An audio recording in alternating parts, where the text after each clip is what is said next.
காலையில் எங்கள் ஏரியாவில் செம மழைங்க. இந்த 7:30க்கு ஸ்டார்ட் ஆச்சு. எதிர்பார்க்கவே இல்லை. காலேஜுக்கு கிளம்ப வேண்டிய நேரம். பைக் எடுத்து வெளியில் விடலான்னு பார்த்தா இந்த மலையில் போனால் நனைஞ்சிருவோம்னு சொல்லிட்டு காரில் தான் ட்ராப் பண்ண வேண்டியதாக போச்சு. அதுக்குனால கார் எடுத்து வெளியில் விடும்போது இவர் பாருங்கள், பைக்கில் நல்லா ஒய்யாரமாக படுத்துட்ருக்காரு. இவருக்கு தரையில் தூக்கமே வராது. ஒன்று சேரு, இல்லை இந்த பைக்கு, இல்லைனா என் பைக்கு, இல்லைனா மொட்டை மாடி, இல்லைனா அட்டை பாக்ஸு. இப்படி இவர் இந்த மாதிரி தான் தூங்குவாருங்க. வேறு எங்கேயும் தூங்க மாட்டார். என் கணவர் டைம் ஆயிடுச்சுன்னு சொல்லிட்டு கேட்டை சாத்தவே இல்லை. அதனால் இவனுடைய நண்பன் மழை பெய்யறதுனால கொஞ்சம் ஆதரவு கேட்டு உள்ளே வந்தான். கொஞ்ச நேரம் உள்ளே இருக்கத்தோன்னு சொல்லி விட்டால் இவனுக்கு அவனை பார்த்து பயம் வந்துருச்சு.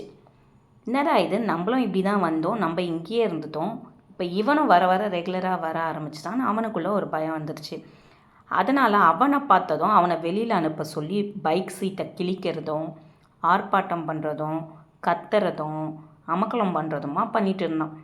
எனக்கு கோவமாக வந்துச்சு. எதனாலன்னு பார்த்தீங்கன்னா, பைக் சீட்டை போட்டு கிழிச்சு வச்சுட்டான் நகத்தை வச்சு. அதனால் மிரட்டினா முன்னெல்லாம் பயப்படுவோம். ஏன் பயப்படுறான்?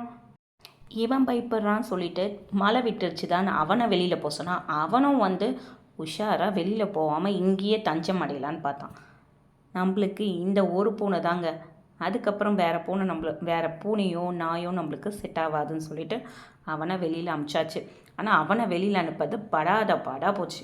ஏன்னா அவனும் இவனும் தோஸ்டாக இருந்தவன் தான். இவன் மட்டும் உள்ளே இருக்கான், நம்ம ஏன் வெளியில் இருக்கணும்னு அவனுக்குள்ளே ஒரு எண்ணம் இருந்ததுனால அவனும் மழை நின்னாலும் போடான்னு சொன்னால் போவே மாட்டேன்றான். அவன் கூட பயப்பட மாட்டேன்றான். அவன் வெளியிலேயே போக மாட்டேன்றான். உள்ளே போகிறான், மேலே படியேறான். ஒருத்தர் தான் நம்மளால் வச்சுக்க முடியும்னு சொல்லிட்டு அவனை கொஞ்சம் மிரட்டி தான் வெளியில் அமிச்சேன். அதுக்கப்புறம் அவர் போனதுக்கப்புறம் இவர் இந்த சீட்டை கிழிச்சார் பார்த்தீங்களா, அதுக்காக அவர் பனிஷ்மெண்ட் அனுபவிக்கிறாராம். அவருடைய ஆக்டிங் செம்மையாக இருக்குங்க. உண்மையாலே சொல்கிறேன், இந்த பூனையோடைய ஆக்டிங்கை பார்க்க ரொம்ப சூப்பராக இருக்கும்.